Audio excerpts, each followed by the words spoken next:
প্রতিটি বাবা মায়ের স্বপ্ন থাকে তাদের সন্তানকে সফল হতে দেখা এবং কলেজে বৃত্তি পেয়ে পড়াশোনা করতে পাঠানো। কিন্তু কখনো কখনো এই স্বপ্নের চাপ হয়ে ওঠে অসহনীয়। তবে কেউ কল্পনাও করতে পারবে না যে এই চাপ একজনের হত্যার কারণ হয়ে উঠতে পারে। পাওয়েলের পরিবারের কলেজের স্বপ্ন এক মর্মান্তিক দুঃস্বপ্নে পরিণত হয়েছিল যখন একটি ফোন কল তাদের মেয়ের গোপনীয়তা ফাঁস করে এবং তাদের শান্তিপূর্ণ জীবনকে একটি রক্তাক্ত ক্রাইম সিনে পরিণত করে। বন্ধুরা, নমস্কার এবং স্বাগত জানাই আপনাদেরই চ্যানেল ডিউরা ফ্যাক্টসে।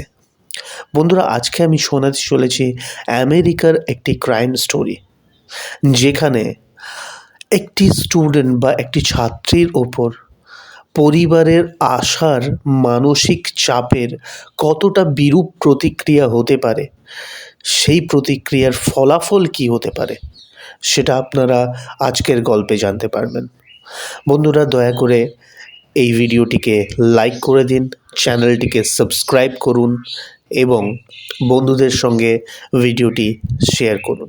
চলুন বন্ধুরা, শুরু করা যাক আজকের গল্প। সিডনি পাওয়েল ব্রেন্ডা পাওয়েলের কন্যা, স্কুলে খুবই ভালো ফলাফলের জন্য প্রশংসিত ছিল এবং কলেজে যাওয়ার পর তার বৃত্তির কারণে, বৃত্তি মানে স্কলারশিপ, বৃত্তির কারণে পরিবারের ওপর কিছুটা চাপ কমে গেছিল। কিন্তু এক সময় তার ফলাফল খারাপ হতে শুরু করে।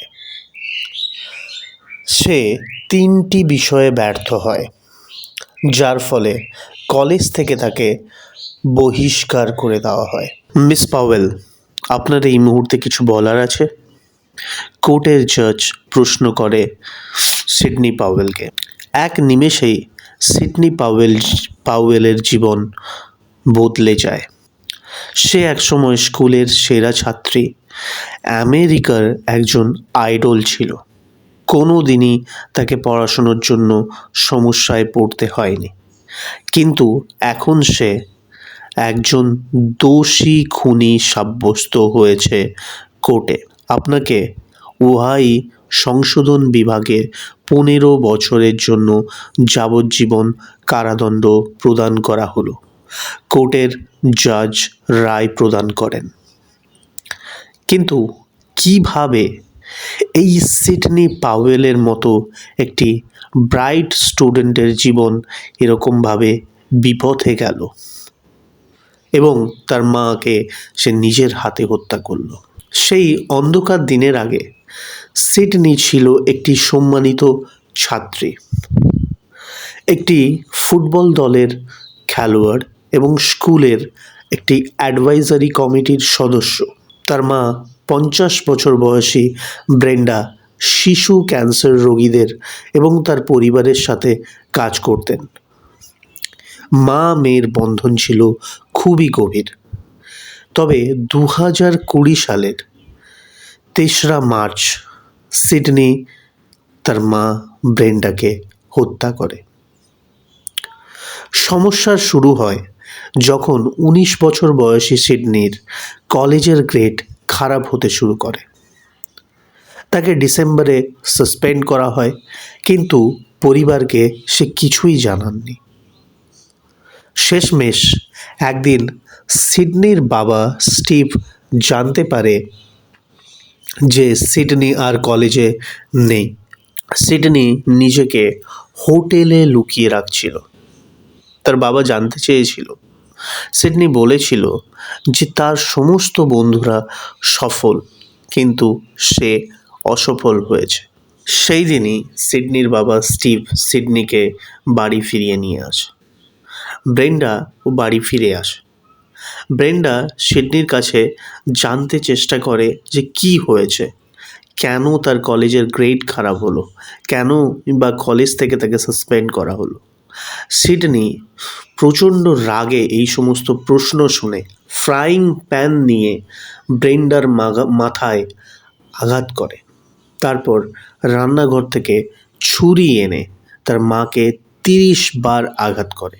সিডনি পুলিশকে বলে যে বাড়িতে কেউ ঢুকে ডাকাতির চেষ্টা করে এবং তার মাকে আক্রমণ করে হত্যা করে। তবে তদন্তে প্রমাণিত হয় যে বাড়িতে কোনো ব্রেক ইন হয়নি, তার মানে কোনো ধরনের ডাকাতির ঘটনা ঘটেনি। সিডনি তার মাকে হত্যা করে পরিস্থিতিকে সামলাতে মিথ্যে বলেছিল। সিডনি মানসিকভাবে অসুস্থ ছিল। আদালতে তার পরিবারের পক্ষ থেকে তার মানসিক চিকিৎসার দাবি জানানো হয়, কিন্তু আদালতের রায়ে সিডনিকে দোষী সাব্যস্ত করে যাবজ্জীবন কারাদণ্ড দেওয়া হয়। তবুও তার বাবা স্টিভ এখনও আশা ছাড়েননি। তিনি মনে করেন একদিন সিডনি জীবনের নতুন অধ্যায় শুরু করতে পারবে। বন্ধুরা, স্টিভের মতে সিডনি ছিল স্কিজোফ্রেনিয়ার পেশেন্ট। তার মধ্যে মাল্টিপল পার্সোনালিটি ডিসঅর্ডার ছিল এবং মাল্টিপল পার্সোনালিটি ডিসঅর্ডারের জেরেই তার মাকে খুন করে। কিন্তু বন্ধুরা, একবার ভেবে দেখুন তো, এরকম একটা ব্রাইট স্টুডেন্ট যে স্কলারশিপ পেয়ে কলেজে পড়াশোনা করছিল, যার স্কুলের গ্রেড খুব ভালো ছিল, যে খুব ব্রাইট প্লেয়ারও ছিল, সে এমন কিভাবে স্কিজোফ্রেনিয়া গ্রস্ত হয়ে গেল এবং তার দরুন মাকে খুন করল। বন্ধুরা, কোনো সময় আমাদের পরিবারের আশা আমাদের পরিবারের ছোট ছোট ভাই বোন বা কন্যা সন্তান পুত্র সন্তানের ওপর খুব চাপ বাড়িয়ে দেয়, যার দরুন তারা মানসিক অবসাদে ভুগতে থাকে। সেটা আমরা হয়তো কোনো সময় লক্ষ্য করতে পারি, কোনো সময় আমরা জানতে পারি না। কিন্তু বন্ধুরা, যদি আপনারা লক্ষ্য করে থাকেন আপনাদের পরিবারের কোনো একটি স্টুডেন্টের জীবন এইভাবে মানসিক অবসাদের মধ্যে ডুবে যাচ্ছে, তাহলে অবশ্যই তাকে হেল্প করার জন্য এগিয়ে যান। ডক্টরের পরামর্শ নিন এবং তাকে একটি নতুন ভালো জীবন দেওয়ার চেষ্টা করুন। পড়াশুনোই জীবনের শেষ নয়, বা পড়াশুনোর মাধ্যমেই মানুষ কিছু ভালো করতে পারে, এই ধারণাও কিন্তু আজকে ভুল প্রমাণিত হয়েছে। তাই বন্ধুরা, আজকের গল্প এইখানেই আমি শেষ করলাম।